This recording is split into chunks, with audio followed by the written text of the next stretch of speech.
In its first season, the anime adaptation of Soma 2's manga Shadows House laid out some delicious mysteries.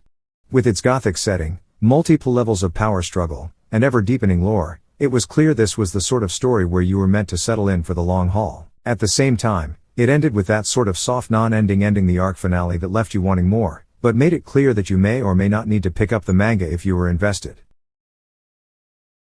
Fortunately, we got a second season, picking up right where the first left off. Season 1 spun out the answers it gave over the course of a handful of carefully paced arcs, all taking place almost entirely within the confines of one admittedly vast estate. The Shadows of Shadows House are a group of silhouette-like beings, each of whom lives in their private rooms as a child until they make their debut to the rest of the family. Each shadow has their own living doll, a personal servant indistinguishable from a human, and devoted entirely to the service of their shadow master. In addition to being at their beck and call and helping to clean the house proper, a living doll serves as its master's face, an important task, as shadows have no visible facial expressions. At the center of Shadows House is Kate, a withdrawn shadow, and her living doll Emilico. While living dolls are meant to be effectively an extension of their shadow masters, Kate notably treats Emilico as a separate person, letting her eat the fancy bread the shadows eat, dressing her up, and teaching her to read. It's clear from our view of the rest of the house that Kate's bond with Emilico isn't just unusual, it's frowned upon. Even so, Kate and Emilico made it through their debut in Season 1 in one piece, which is more than can be said for the rest of their peers.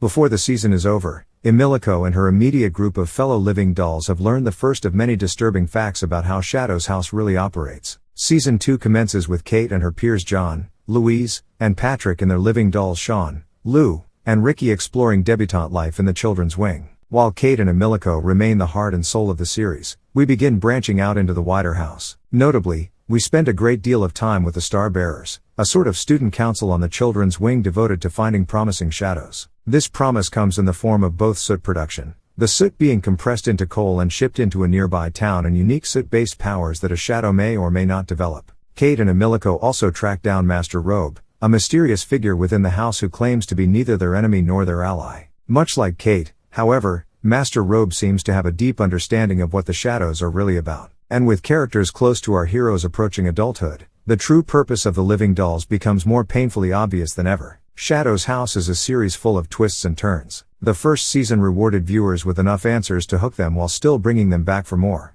By Season 2, we're immersed enough in the confined world of the show that, like Emilico, we can venture beyond our small starter group. The drama between Star Bearers as they balance loyalty to Shadows House with personal aspirations is second only to the antics of the research team. After half an episode of heavy flashback, it's a nice palate cleanser to follow our heroes out to the garden to talk about the inner workings of a giant vacuum cleaner, or watch the local scientists implement their own version of the old zombie on a treadmill technique. Artistically, Shadows House continues to look gorgeous, perhaps even more gorgeous than before. Season 1 had a few moments of awkward 3D CG interpolation, which by now have been almost entirely smoothed over. By sticking closely to Soma 2's elegant art style, Cloverworks ensures that the series will always be even at worst, eye candy. Fortunately for us, the story remains strong throughout, at times heavy, at others comical, and always touched with a bit of sunshine from Emilico even in its darkest hours. Season 2 of Shadows House is an even more addictive watch than Season 1.